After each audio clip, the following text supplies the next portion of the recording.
किसान भाइयों नमस्कार। आज के इस वीडियो में हम बात करेंगे लहसुन के पौधे को कैसे मोटा बनाएं।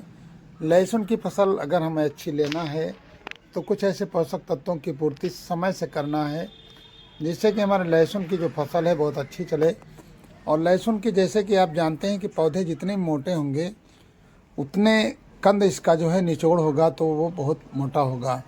तो इसके लिए इस वीडियो में हम चर्चा करेंगे। वीडियो पसंद आए तो वीडियो को लाइक और चैनल पे जो हमारे किसान भाई पहली बार आए हैं चैनल को सब्सक्राइब जरूर करें ताकि लहसुन के संबंधित या अन्य फसलों के संबंधित जो भी जानकारियां हैं सबसे पहले आप तक पहुँचें। किसान साथियों, लहसुन का पौधा मोटा बनाने के लिए अगर हम शुरुआती अवस्था पे ध्यान नहीं देते हैं तो हमारी फसल उतनी अच्छी नहीं होती जितना हमें अपेक्षा होती है। किसान साथियों, बात करेंगे कि लहसुन में सबसे पहली खाद जो हमने बेसल डोज में दी है उसके बाद जब हमारा लहसुन 20 से 25 दिन का होता है, और कुछ किसान भाई पूछ रहे हैं कि लहसुन में यूरिया का उपयोग कितने दिन तक किया जा सकता है और इसके बाद में कौन सी ऐसी खाद डालें जो हमारे लहसुन की पैदावार को बहुत अच्छा से बनाए।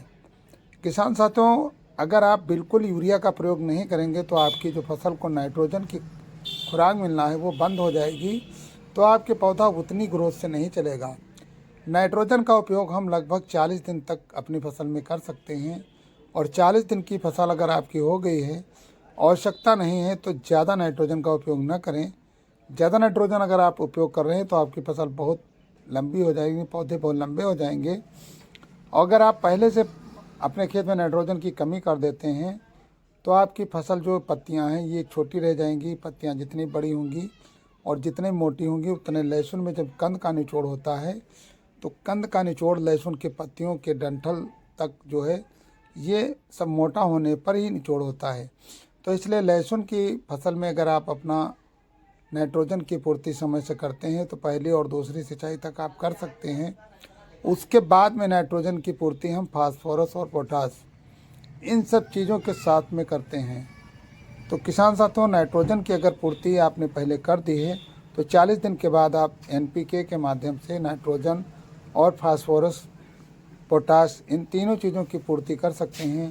तो इसलिए आपको देना क्या है, एनपीके अगर आप डाल रहे हैं 12-32-16 तो उसका भी उपयोग कर सकते हैं, या फिर एनपीके अगर आप सबसे बेस्ट डालना चाहते हैं जिसमें फास्फोरस और पोटास की मात्रा ज़्यादा होती है उसके लिए आपको डालना है 10-26-26।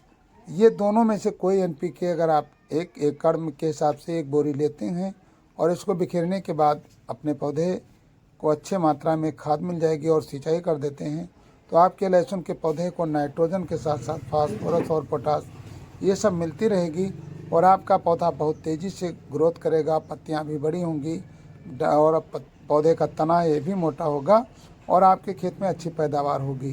तो वीडियो पसंद आए तो